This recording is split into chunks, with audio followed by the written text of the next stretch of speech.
Feel free to get up and go to the bathroom.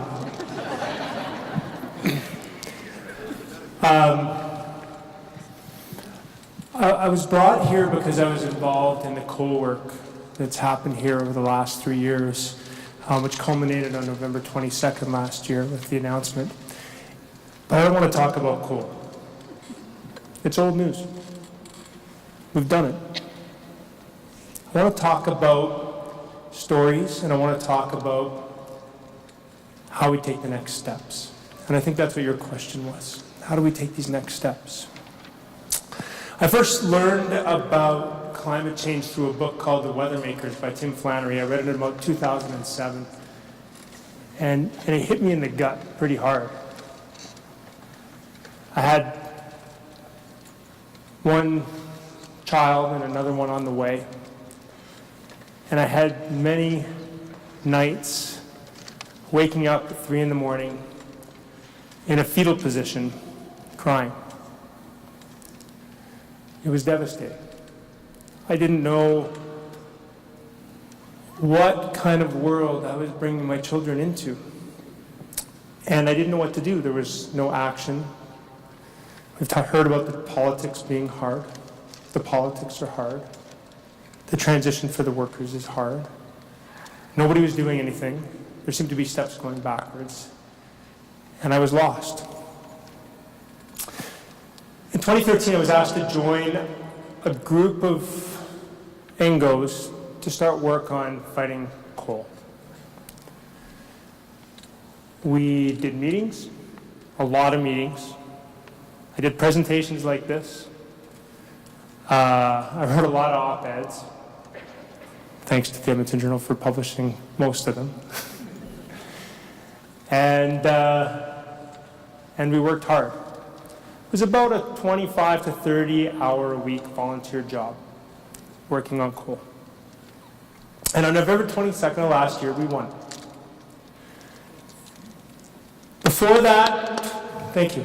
Before that, 2061 was the last date that the plant was going to close. It was Keep Hills 3, planned to close in 2061. Now it's 2030. 44 megatons of GHGs are now gone, or going. And we did it. That's the largest single climate policy action in North American history. Move that? It's 6%. 6% of all of Canada's GHGs come from Alberta's coal plants. 6%. It's incredible. And there were 5 of us that did it. Really. 5 of us that sat down, developed a plan, developed strategies, and made it forward. So if you say that you can't do it, it's because there haven't been enough of us trying. I think the people in this room are trying. Don't get me wrong. You're here because you care. But there should be people everywhere on a topic like this, on a beautiful night like tonight, which scares the hell out of me too, by the way. So my sleep got a lot better after 2013 because I was involved. I could see that people's action caused change. And we were winning. I heard a great quote a couple weeks ago. Joan Baez said, "The antidote to despair is action." So we need to grab a little bit of that antidote. And just to let you guys know, since January I've been working on a little federal campaign. That's another 33 megatons for a total of 77. And we're hearing really, really positive rumblings from Ottawa. So stay tuned. About 2012, no, maybe 2013, I got into a little bit of a Facebook conversation with a friend who didn't believe that climate change was an issue. He had all the usual excuses, it's the sun's fault, there's no way that human beings, we're too puny to actually influence an atmosphere. Even if we are causing it, can't do anything about it, so why worry? And I just kept returning his statements with facts. The NOAA, NASA, the Pentagon, reputable sources that he couldn't really refute. And after a couple minutes, there was a pause, about a 5-minute pause. And then he typed, "Holy shit. If this is real, what are we going to do about this?" And then I was struck with the concept of having to give him something to do and try and talk him off the ledge that I've been kind of wandering about for the last few years. And so I came up with a 5-point kind of, this is what you can do. And if it's okay with you, I'm going to share it with you today. So we can change the world together. So the first is we have to clean up our own backyard. That means turning off the lights when you're not in the room, changing to LED lights, getting a more efficient car, biking when you can, taking public transit, all the stuff you guys know. But it's not for the reason you think it is. It's not because you can change the world. But what you can do is you can, number one, model it for everybody around you. Because even if you do everything, it's not going to be enough. But if we all do that, it's going to be enough. So do it, number one, for modeling. Number two, you have to do it for all the loved ones in your life, especially the young ones. That when the shit hits the fan, and it's going to hit the fan, you can look them in the eyes and honestly say, I did everything I possibly could to prevent this from happening.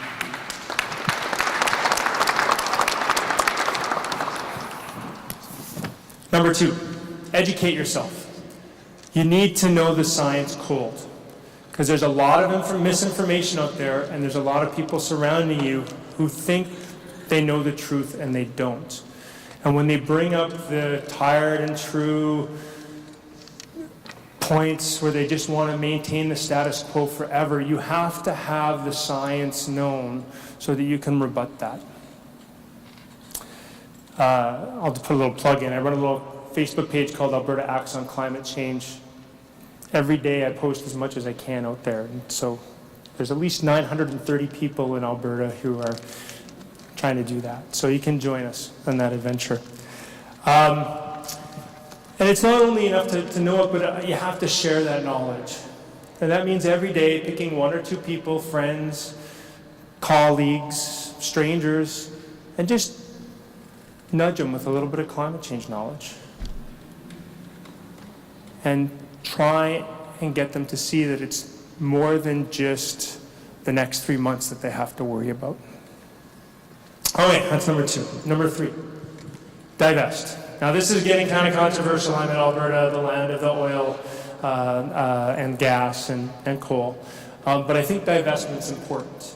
It's been a powerful movement. It was laughed at by a lot of the oil companies and the gas companies, and suddenly it's become a really big issue for them because their share prices are dropping, and it's having an influence. But more than that, it's talking about the moral necessities of the change. And so universities are divesting, religious groups are divesting, and individuals are divesting. So look at your stock portfolio and think about what's in there. And there's more and more evidence that it's actually not just a moral and financial reason to do it, or moral reason to do it, but a financial reason. Because as we learn that we have this concept called the carbon budget, a lot of these companies are valued by their reserves in the ground. These are reserves that cannot be burned if we are to maintain a safe climate. So these companies are in and of themselves overvalued. So you can make a wise financial decision there too. Number four, get involved politically. There was somebody back there who was asking, how are we going to change? What's the force that's going to be to drive the politicians to change, to make these radical transitions that we need to do to be safe? We are the force. It's the citizens. And if you haven't knocked on a door for a political campaign, if you haven't folded envelopes and stuck stamps on them. Get involved. I don't care which political entity you want to be in. We know that the PCs in Alberta, their leadership campaign, there are people talking about the necessity of carbon tax. There are people on the federal level and the Conservatives that are talking about the necessity of a carbon tax. This doesn't have to be strictly ideological, but you have to be involved and you have to let the people that are leading us know that this is important. The last point, don't panic. You're not going to do any good curled up in the fetal position at 3 in the morning crying. You have to get involved. How much time and how much money is it worth to you to save the world? When my grandparents were in the Second World War and the sacrifices they made, they did it because they knew that their children's futures depended on those sacrifices. I don't think we're yet making those sacrifices. So get involved in a campaign. Figure out, there's so many aspects to this, whether it's the labor movement, whether it's permaculture, whether it's right to a healthy environment. There's so much work to do on this. Take some time and get involved and work on it. We cannot do this alone. I don't know how many people there are in this room, 120. We can't do it. But 7 billion people can do it. This is an achievable goal. And I have seen so much transition over the last 18 months. I've just been giddy with excitement. I can't keep up with the positive announcements coming out of Alberta and out of Canada and out of the world. We are in a time of hope. So grasp that hope and let's do this. Thank you.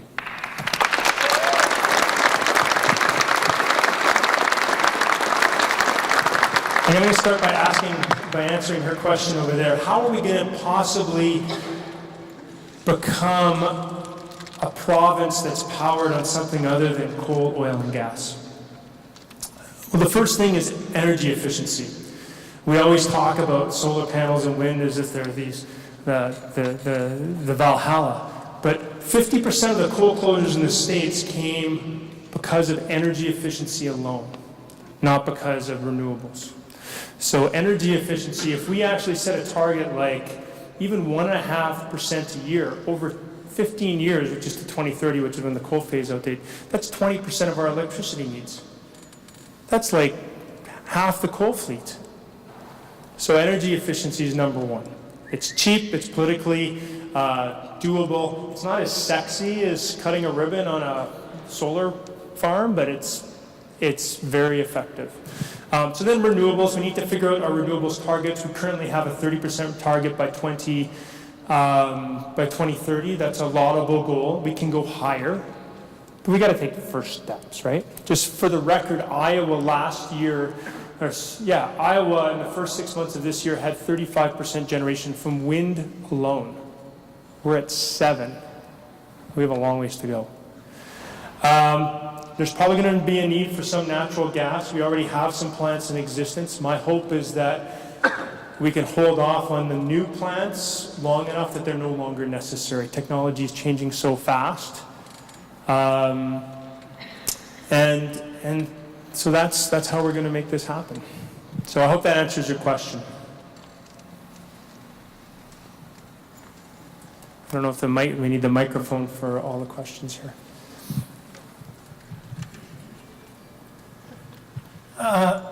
In 2006, the United Nations came out with a report that 18% of greenhouse gases are caused by the consumption of meat and dairy. That was followed up by a report, I know a couple of scientists who said it was actually 50%. Now we've had a movie called Cowspiracy. The title's a bit obtuse, but nevertheless, it's making a strong point. More greenhouse gases are caused by the consumption of meat and all the transportation methods combined, but we never talk about it. I wonder if you could shine a bit of light on that. My 10-year-old daughter told me 2 years ago that she was becoming a vegetarian. I'm now mostly a vegetarian. Bacon and beef jerky maybe is my weak spots. I think we should do as much as we can. I don't think we can force these ideologies on people, whether vegetarianism, but I think everybody can make the effort to eat less meat, and I think it's a laudable goal. And I think if we are going to eat meat, we should be eating free range. There are more ethically sourced sources of meat in this, especially in this province. When I do eat meat, it's from a farmer that I know. I know they don't use antibiotics. I know that they're free range. I know that they're not feeding their animals grains, which is a good portion of where the GHGs come from. So do what you can, but don't kill yourself over it either.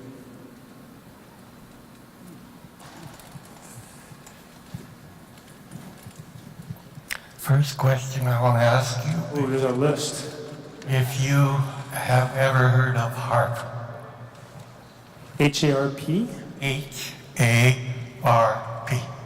I'm not familiar with that. Have you ever heard of... Sounds more like a comment than a question. Can you just... No, I have to give you some. Have you heard of Nikola Tesla? Absolutely not Nikola Tesla. Okay, HARP is based on Nikola Tesla. The first HARP site was built in Alaska. There are 18 of them in the world. They hit the ionosphere, bounce off. They can create floods. They can create any dangerous things that happen in the world today. In 2 months, July and June, it was raining almost every day. I see. That's HARP. If you look in your computer, you can find HARP there. The first book that I ever read was written by Nick Begich in Alaska. And HARP is owned today by the American military and not used for what Tesla would ever want it to be used for. All right, thank you. Would you kindly tell me if you would believe in this kind of thing and how we could stop this, because it's in every country right now? Well, I'll just say that my energies have to be honed, and so I'm focused on coal right now, and I'll leave those other battles to other people. Hi, my name is Taz Boucher.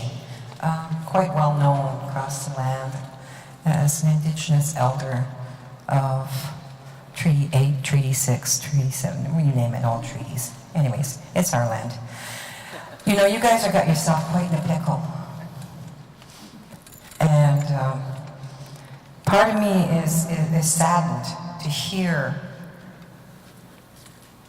the experts of your culture not knowing the answers that existed long before your ancestors came. That we, the people, have a lush land, clean drinking water, and an ecosystem that worked well. And other people came along and decided we weren't doing a good job, and look what's happened.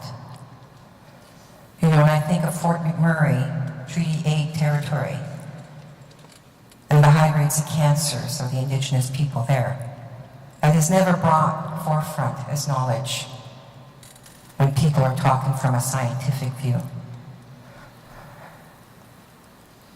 They had to hire scientists from other places to come and do tests on the water and the land and the fish, the plant life, the animals. Because your government, the Canadian government, refuses to acknowledge the damage that's being done to human beings on top of the environment. You know, we talk about the government as if it's a separate entity, but it's not. It's your government. And I say your government because I'm Indigenous to this land. And we have our own governing ways. And we have rights that tell other people we have a say in what you do on our land. There was no war won. that gave up our land. There was no agreement that said you could own land. That was not a concept with our Indigenous nations prior to colonization coming.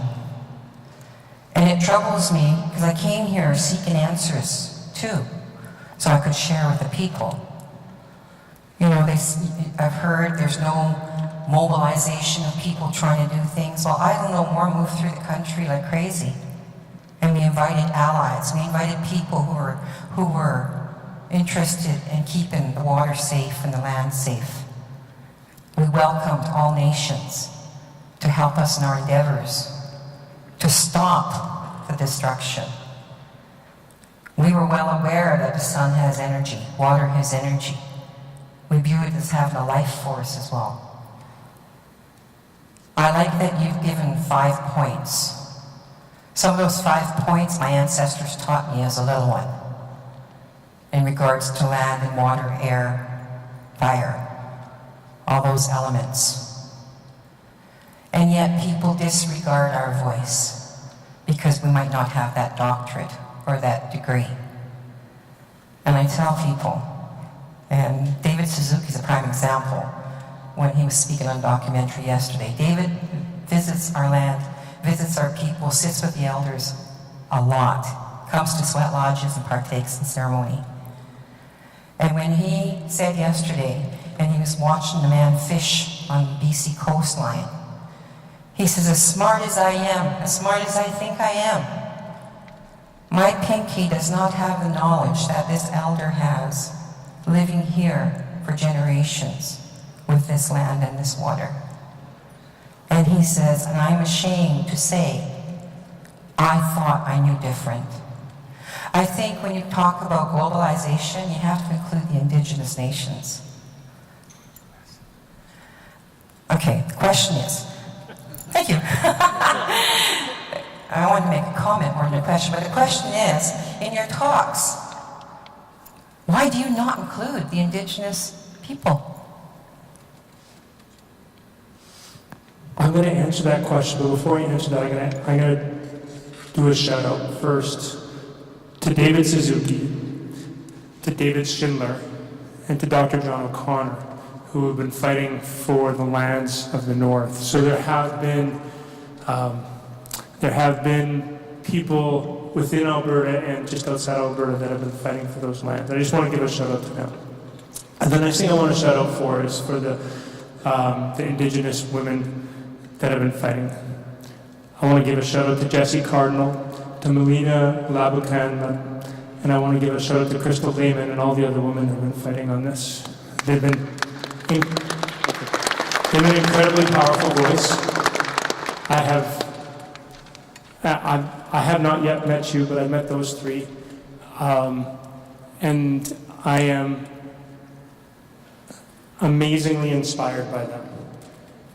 And when you say that we're not listening to you, I think you underestimate the power of your voice, because your voice is more powerful than mine. And you guys are changing things in ways more than we can as Caucasians, as Europeans.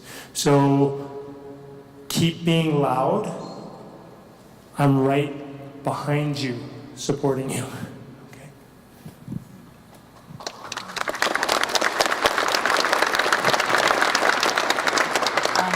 I have a question getting back to coal. We've had big changes in the future of coal since we elected an NDP government. Can you reassure me that in a day, maybe 4 years from now, when we have a change of government, that those coal plants will not just be reopened and go back to where they were 10 years ago? Okay. You guys are a pretty educated audience, but we're going to do a little game. How many people here 3 years ago realized that 65% of our electricity came from coal? 3 years ago. Okay, that's pretty good. How many people know that now?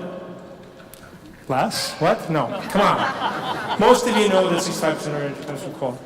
We have changed the tone of conversation here. Everybody here knows that the air pollutant emissions from coal are dangerous and are killing people. That was not known 3 years ago. And I think that's never going to be put back in the box. So I could be wrong. I hope I'm right, but it could be wrong. But I know even the conversations that I've been seeing about the PC leadership campaign, there are people saying, we're okay with the coal phase out, but we don't want that carbon tax. So my sense is that coal will never go back to where it was. But I'm not going to bet on that. So I'm going to keep fighting for the federal government to institute a national coal phase out. And if I get a national coal phase out, there is no way that a provincial government will ever be able to bring coal back to the heyday. So fingers crossed. Help me out with this one.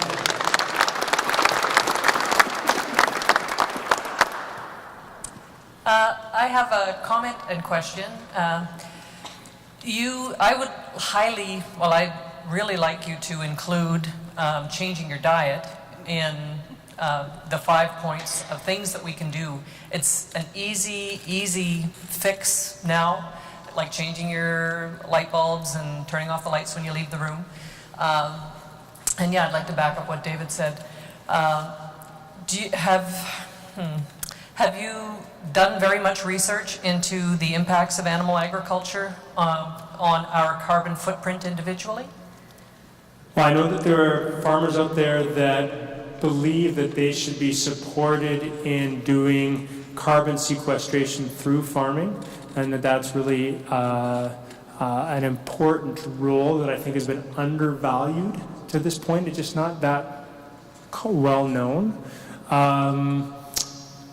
But you know, we each have to have our little niches, and so I'm not the expert on that, and I wouldn't profess to be able to speak knowledgeably on that issue.